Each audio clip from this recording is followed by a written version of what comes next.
마지막 발언 듣기 좀 시간이 좀 됐으니까 우리 저희 관객분들 질문을 좀 받을까요? 네. 질문 받겠습니다. 더 이상의 이제 그 자화자찬 타임을 그래야 되겠네요. 네. 생일인 줄 아시겠어요? 제작자라고 얘기하지 말고. 영화 너무 재밌게 봐서 감사하다고 말씀드리고 싶고, 저는 궁금한 게 실제로 우정이었으면 선우를 기다릴 수 있는지 세 분께 다 질문드리고 싶어요.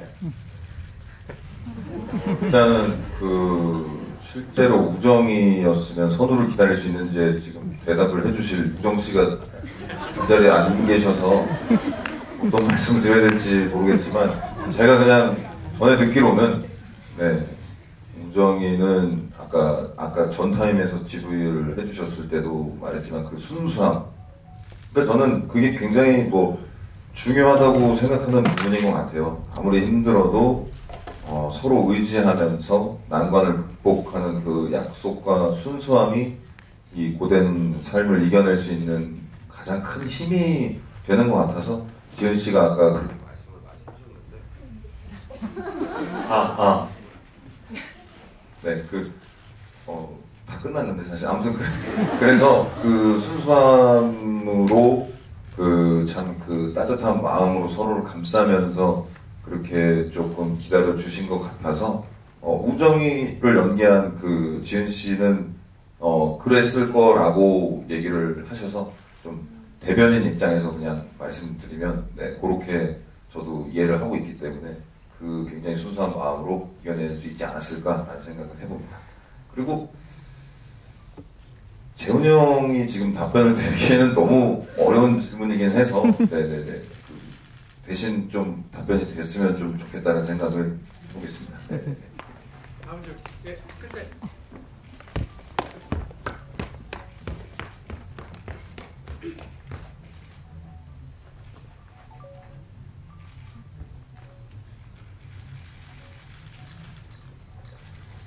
네, 영화 너무 재밌게 잘 봤습니다.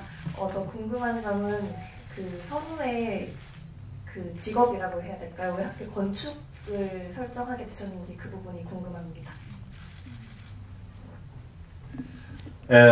선우가 건축사는 아니고 이제 건축을 이제 가르치는 시간 강사인데요. 이제 앞으로 건축가가 되려고 하는 사람이잖아요. 이 영화는 사실 집을 구하려고 하는 사람들의 이야기죠. 그러니까 집 주소를 구하려고 하는 사람들의 이야기고, 그래서 가장 상징적인 캐릭터를 선호하는 걸 잡을 때 가장 상징적으로 캐릭터의 직관적으로 건축 일을, 집을 짓는 일을 하는 설계하는 사람의 이야기, 그 사람이 자기 집이 아니라 자기 아버지 집 주소를 찾아러 다녀야 되는 이야기가 되게 영화의 아이러니가 되게 강하게 살 것 같았어요. 그래서 처음부터 설정할 때 이제 선우는 건축, 그 다음에 건축 일, 또 미래를 우리가 함께 살 수 있는 집을 꿈꾸는 일, 이렇게 설정을 했었고요. 이제 거기서부터 출발했던 것 같습니다. 또 다음 질문. 그 장면 중에 이제 여자친구가 이렇게 선우의 핸드폰을 이렇게 들춰보다가 그 사진첩에 그 조감도라고 해야 되나요? 그 모형을 딱 이렇게 보여주면서 또 되게 우리가 같이 나중에 뭐 살 집이냐 그런 거 보면서 저 영화 건축학개론 생각했어요. 저도 그거 만들어가지고 앞에서 기다렸었잖아요.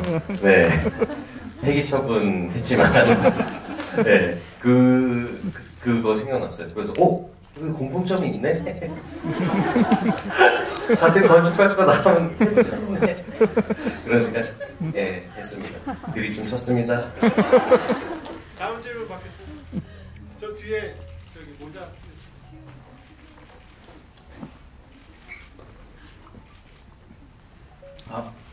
그 연기에 관한 질문을 좀 드리고 싶은데, 수사반장이나 뭐 이런 뭔가 판타지가 섞여 있는 캐릭터들은 만들어가는 그런 게 있을 텐데, 지금 이 선우 같은 캐릭터는 실존 인물을 연기하시는 건 아니시겠지만 너무 지극히 현실적인 어디선가 누군가 있을 법한 캐릭터잖아요.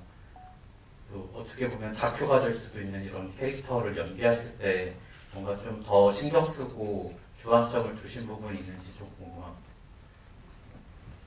네, 우선 이 작품에 이입을 하거나 몰입을 할 수 있었던 가장 큰 이유이자 원인이 되는 부분이 역시 감독님이 직접 겪으신 일을 이렇게 투영이 어느 정도 돼 있기 때문에 사실 감독님을 많이 좀 참고하려고 노력을 했고요.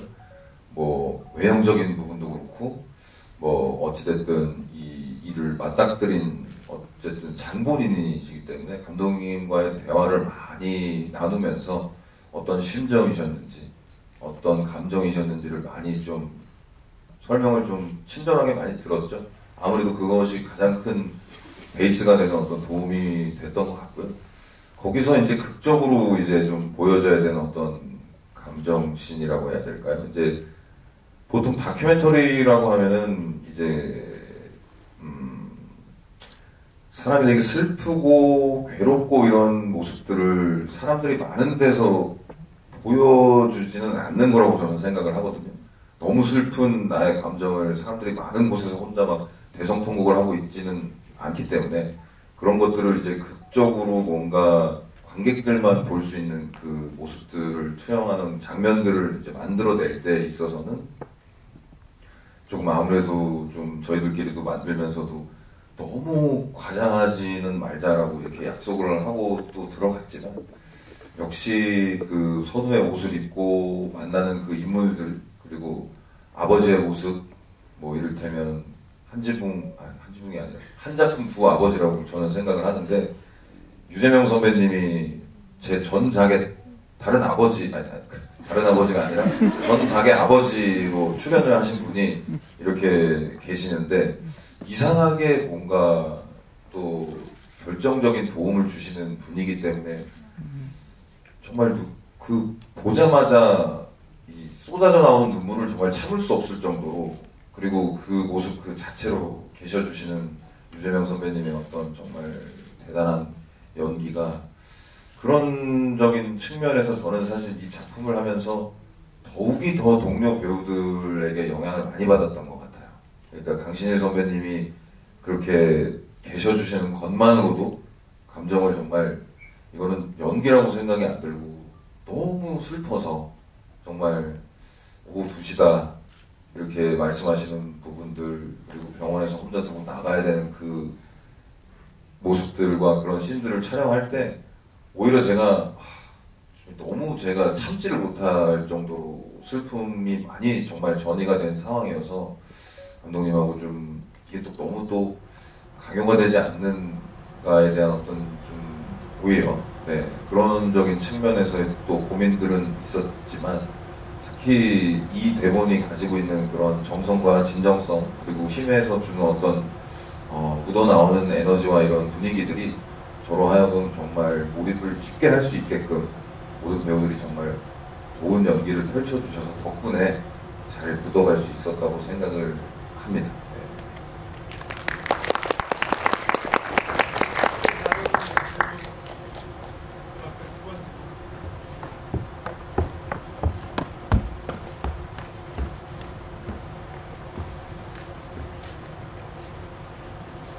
네, 너무 감명 깊게 봤고요. 이동리 배우 정말 너무 잘하셔서 제가 글로만 보던 텅빈 눈이라는 걸 영화 속에서 그러니까 저도 사실 돌봄에 또 비슷한 경험이 있는데 사실 그 2시 동안 그런 굉장히 비슷한 경험이 있을 때 일이 닥치면 사실 어떤 분노하거나 뭘 이렇게 논리적으로 생각하기보다는 막 급하게 처리해야 될 것들이 훨씬 많아서 감정이나 이런 것들을 가지기가 굉장히 쉽지 않더라고요. 그래서 그런 부분들에 있어서 뭔가 격한 감정이 아니라 정말 와닿게 많이 표현을 해주신 것에 굉장히 좀 고스란히 좀 감정이 되살고 놀라기도 했고 영화가 그럼에도 불구하고 좀 우리가 희망과 웃음을 잃지 말아야 된다라는 쪽으로 지금 전개되어서 굉장히 좀 더 좋게 봤습니다. 질문은 좀 사소한 건데 원래 그 서울시 강북 출신인 걸로 알고 있는데 사투리를 제가 경상도 출신 아니지만 굉장히 유연하게 사용하시는 걸 보고 그것 또한 제가 굉장히 좀 더 전개하는데 많은 좀 감정이 많았고 되게 그 제사상 이런 것부터 해서 그래서 사투리나 이런 것들 그리고 부산 사람이 아님에도 불구하고 부산으로 연기하시기 위해서 어떤 어려움이 있으셨는지 정말 부산 사투리가 세상에서 가장 어려운 것 같아요. 왜냐하면 부산 분들도 서로 다 나뉘어져 있더라고요. 부산이라고 경상도 부산, 경상도 사투리가 또 다 같지가 않잖아요. 보면이 다 마다 특색이 다 있기 때문에 사실 저런 경험도 있습니다. 어떤 다른 작품에서 경상도 사투리를 할 때 선생님이 너무 많으신 거예요. 나중에는 서로 싸우고 계시고 네가 맞네 내가 맞네. 저는 이제 연기를 해야 되는데 그분들이 싸워가지고 진행이 안 된 적도 있고. 그런데 이번 작품 같은 경우에는 조금 그나마 수월했던 점은 본투비 우리 감독님께서 오라동에서 나오고 잘하셔서 그 이야기를 만드신 분이기 때문에 살짝 헷갈리는 부분이 있으면 바로 가서 바로 듣고 바로 연기를 할 수 있는 시스템이 정말 잘 갖춰져 있어서. 그리고 제가 사실 김성 감독님하고 할 때는 제가 북한 사람을 연기했고요. 그 새해전야라는 영화를 찍을 때는 중국 배우인 천두링이라는 배우랑 같이 연기를 할 때 중국어를 또 사용을 해야 했고, 그리고 각종 사투리를 안 해본 게 없는 것 같아요. 근데 그런적인 측면에서 어렸을 때부터 성대모사를 정말 열심히 한 덕을 좀 보고 있는 것 같아요. 듣고 흉내내는 걸 워낙 또 어렸을 때 고등학교 때부터 열심히 연습했던 부분이라 조금 덕을 봤던 것 같고요. 그리고 그 생각해 주시는 거랑 또 다르게 여기 앉아 계신 분들 중에 어떤 분은 무슨 사투리를 뭘 잘했다고 저러고 있나 라고 하고 계신 분들도 계시기 때문에 다시 한번 사과의 말씀을 드리면서 반드시 더 발전해서 더 모든 부산 시민이 놀라는 그날까지 최선을 다해서 연기하도록 하겠습니다.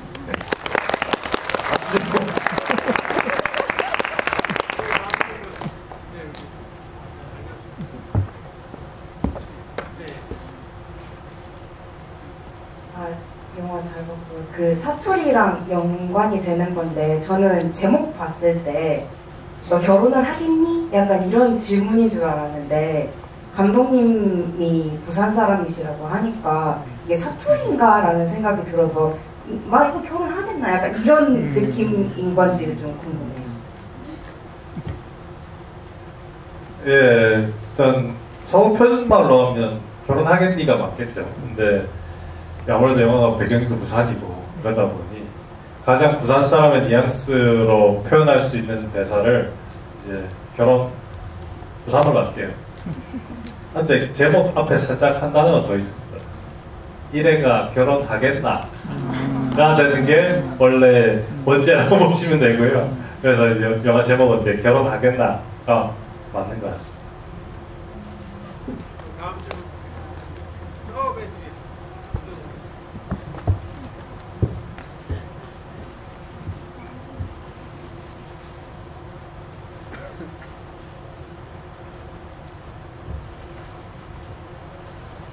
안녕하세요. 저는 메가토크라는 걸 처음 와봤는데 사실 이동희 배우님보다는 이지훈 배우님 연기가 좋아서 찾아오게 된 건 사실인데요. 근데 제가 여기 대부분이 그러시겠지만은 사실은 이제 같이 이렇게 소속해서 하시는 것도 너무 응원하고 너무 영광이라고 생각을 하는데요. 지금 뭐 팬분들은 아시겠지만 이동희 배우님의 지인분도 너무 좋으신 분도 많으시고 지금 뭐 감독님이나 다 훌륭하신 분인데 이거로 너네로 사실 이동희 배우님을 주인공을 택한 이유가 있으신가 그게 가장 궁금했습니다. 제가 그 이동희 배우님의 연기 논란이 아닌 그 다양한 캐릭터를 너무 많이 잘 하고 계셔가지고 오늘 보고 처음으로 진짜 펑펑 울었거든요. 그래서 너무 잘 봤다고 말씀드리고 싶습니다. 고맙습니다. 예. 그러니까 시나리오 쓸 때부터 저는 이제 몰방에서 막 시나리오를 쓰기 시작할 때부터 이동희 배우를 생각하고 썼어요. 처음. 예, 그래서 이 제가 생각하는 캐릭터, 선우라는 캐릭터 청년 세대에 가장 잘 어울리는 얼굴은 이동희 배우라고 생각이 들었거든요. 그래서 그렇게 썼는데 다 써놓고 안 해주면 어떡하지? 막 이런 의미가 없잖아요. 그래서 이제 다 쓴 걸 가지고 처음으로 이동희 배우한테 딱 보냈는데 다행히도 이동희 배우가 바로 하겠다고 연락이 와가지고 그리고 이건 진짜 제가 너무나 고마워서 하는 거래. 감독은 자기 작품에 대한 불신을 가지면 안 된다 이런 말을 많이 하거든요. 감독은 자기 작품에 대한 어떤 신념이 강해야 된다. 근데 쉽지 않습니다, 사실 감독도. 근데 저에게 제가 시나리오를 보냈을 때 처음으로 딱 해준 동희 씨의 말이 그 몇 년간 본 가장 재밌는 시나리오였다라는 얘기를 딱 해주고 그때 들어왔던 감독은 말로 막 눈물을 막 흘렸어요. 야, 이 영화는 끝까지 만들어야 되겠다. 이 사람을 위해서라도 나는 끝까지 만들어야 되겠다. 이런 고민도 했었어요.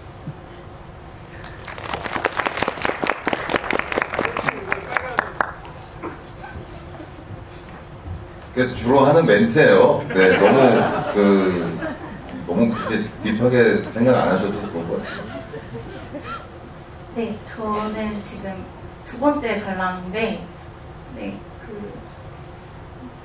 보면서 계속 생각이 들었던 게 감독님이랑 이동희 배우님께 궁금했던 게 맨 마지막에 눈이 내리면서 이제 우정이한테 전화를 하잖아요. 혹시 감독님은 그 연출을 하실 때 어떤 결말을 생각하시고 하셨는지 궁금하고 동희 배우님은 혹시 그 재회를 생각하시고 결혼을 다시 하고 싶으신 감정으로 연기를 하신 건지 그게 좀 많이 궁금했어요. 네, 아까 이 질문과 아까 그 다큐와 영화에 대한 어떤 그 질문에 조금 연장선상에서 같이 대답을 해드리면 저도 이제 영화를 찍고 영화라는 것을 만들어가는 어떤 그 사람들로서 좀 아무래도 조금은 그 희망적인 게 좀 있는 것 같아요.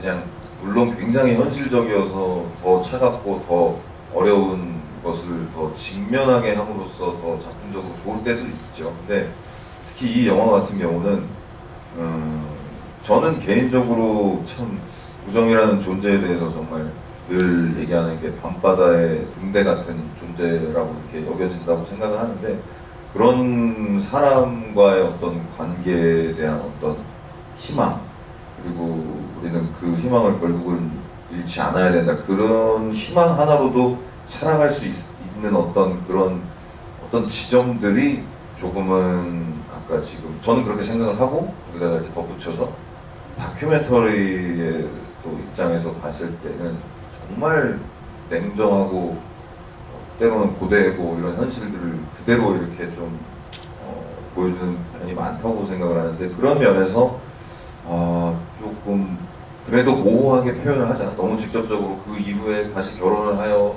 아이를 낳고 뭐 이런 식으로 설명하지는 않더라도 저는 개인적으로 그런 희망을 가지고 좀 촬영을 했던 것 같아요.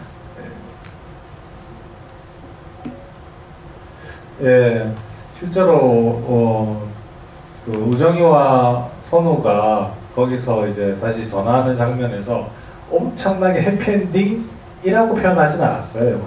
예. 열려둔 상태로 이들은 과연 어떻게 될까? 앞으로 이들이 다시 만난다고 한들 넘어야 될 산들이 엄청 많을 테고 그런데도 불구하고 이들이 다시 안 만나는 건 그런 안 만날 사람이었으면 이미 그 전에 이미 관계가 끊어졌겠죠. 그래서 마지막에 다시 연락은 했을 거고 그래서 다시 한 번 더 우리 한번 우정이도 끝끝내 여러 고민 끝에 기다리고 있었을 거고 그래서 마지막에 우정이의 대사로 마무리가 되었는데요.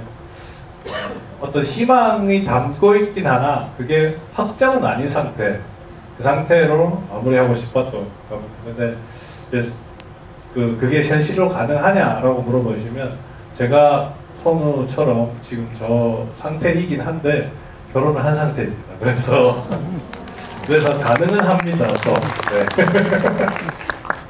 자, 이제 마지막으로 질문 하나 더. 맨 뒤에 계신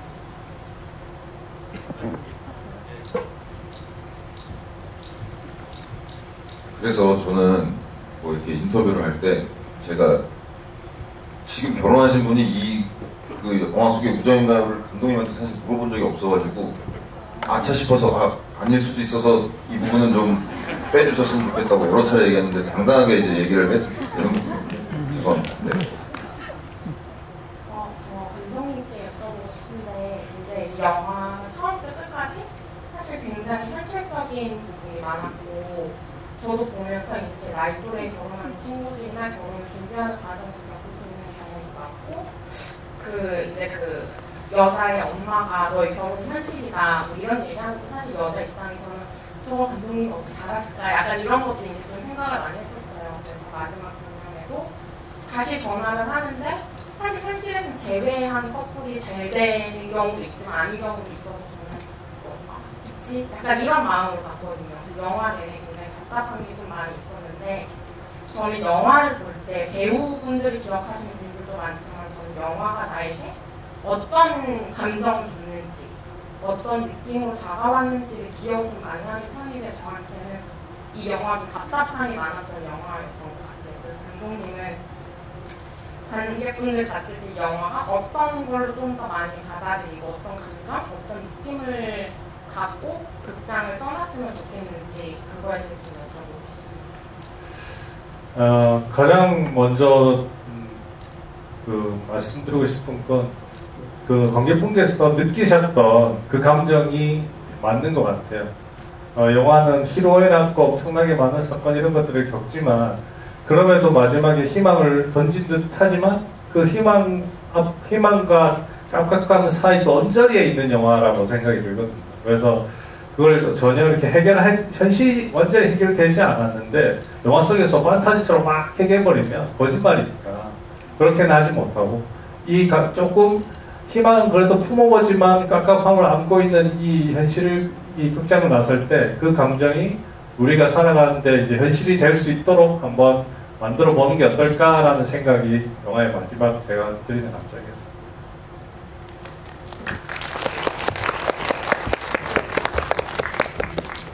네, 이제 시간이 이제 거의 다 된 것 같은데요. 네, 마지막으로 감독님부터 인사 전하고 싶은 마지막으로 말씀 한번 하고. 예, 늦은 시간까지 와주셔가지고 또 관객석들 꽉 채워주셔서 너무 감사드리고요. 우리 결혼하겠나 오늘 보셔서 재밌게 보신 분들도 있을 테고 이렇게 좀 아쉽다고 생각하시는 분도 계실 테지만 우리 재밌게 보셨다면 주변에 이렇게 홍보도 많이 해주시고요. 앞으로 아까도 말씀드렸지만 두 번째 작품이니까 세 번째 작품도 또 좋은 작품이 나올 수 있도록 최선을 다해서 다시 돌아오도록 하겠습니다. 고맙습니다. 결혼하겠나? 오늘 좀 잘했어요. 항상 그 경상도 사투리 따라하면은 니는 하지 마라 이런 얘기 많이 들어가지고 네 지금 쳐봤습니다. 네. 그 김진태 감독님의 또 다음 작품도 너무너무 기대가 되고 이동희 배우는 제가 또 알기로 메소드 연기가 그 부산국제영화제에서 굉장히 또 많은 분들에게 찬사를 받았다는 이야기를 많이 들었어요. 제가 아직 확인을 못했습니다. 그래서 관객분들께 말씀드릴 수는 없지만 그래도 이렇게 또 개봉을 해서 만날 수 있는 또 기회가 조만간 오지 않을까 생각이 들고 이번 작품을 통해서 이게 정말 너무나 이 현실을 살아가는 가슴 아픈 이야기지만 그럼에도 불구하고 우리는 희망을 갖고 사랑을 멈추지 않아야 된다라는 저는 어떤 메시지를 좀 얻은 것 같아요. 여러분들도 현실을 살아가는 이런 순간들이 항상 행복할 수만은 없잖아요. 분명히 살면서 어려운 일들이 분명히 있으실 텐데 그럼에도 불구하고 희망찬 마음을 가지고 앞으로 살아가는 것이 더 좋은 일들을 생기는 거에 대한 시작이지 않을까에 대한 생각을 저는 또 하게 되는 것 같아요. 이 영화를 보면서. 그래서 여러분들의 앞으로의 또 인생을 응원하면서 항상 건강하시고 좋은 일만 가득하셨으면 좋겠습니다. 오늘 와주신 관객 여러분들 감사합니다. 이를 재훈이 형이 보시면 얼마나 또 칭찬을 많이 해주실까 그거부터가 지금 일단 참 두렵습니다. 두렵고요. 그리고 오늘 와주신 정말 재훈이 형 팬분들도 참 많으신데 너무 참 감사하다고 느끼는 게 재훈이 형 얘기를 얼마나 듣고 싶으셨을 거예요. 근데 이게 참아주시고 저한테만 질문을 많이 이런 배려를 또 느끼면서 재훈이 형 팬미팅에 제가 꼭 다시 참석해요. 제가 예전에 누구 팬미팅을 가본 적이 없어서 제가 반바지 입고 갔다가 굉장히 난처한 상황이 좀 연출이 됐는데요. 이번에는 제대로 차려입고 재훈이 형 팬미팅에 가서 뭐 뭐든 하겠습니다. 뭐든 하세요. 저희는 좀 일이 커지면 안 됩니다. 네. 어찌됐든 오늘 자리해주신 분들, 관객 여러분들 포함해서 너무너무 감사드리고요. 막간을 이용해서 또 재훈이 형과 저를 좋아하시는 분들이 좋아하실 소식을 말씀드리면 곧 핀란드 새빵살이가 가능합니다. 네, 저희가 또 핀란드에서 또 재밌는 촬영을 하고 왔기 때문에요. 저희 듀오의 시너지를 궁금해하시면 또 그것도 많이 좀 봐주셨으면 좋겠고요. 항상 환절기에 건강한 유의하시고요. 또 다가올 작품들, 재훈이 형과 저의 작품들도 많이 응원해주시고 감독님들도 다 같이 응원해주시고 또 같이 작품할 수 있었으면 좋겠습니다. 항상 건강하시고요. 감사합니다. 네, 매주랑 이렇게 함께 해주셔서 정말 감사드리고요. 오늘 특히나 정말 영화 아까 제가 너무너무 사랑하는 배우분이라고 소개해드렸는데 아시다시피 그리고 막 진짜 이런 저예산 독립영화들 아끼는 마음에 열심히 활동하고 있는 것도 대단히 감사하게 생각하고요. 어쨌든 이런 영화가 많아질 수 있는 이런 노력들이 좀 의미있게 성과로 다가왔으면 좋겠다는 바람이 생깁니다. 너무 감사드리고요. 네, 조심히 들어가시고 네, 건강하십시오. 감사합니다.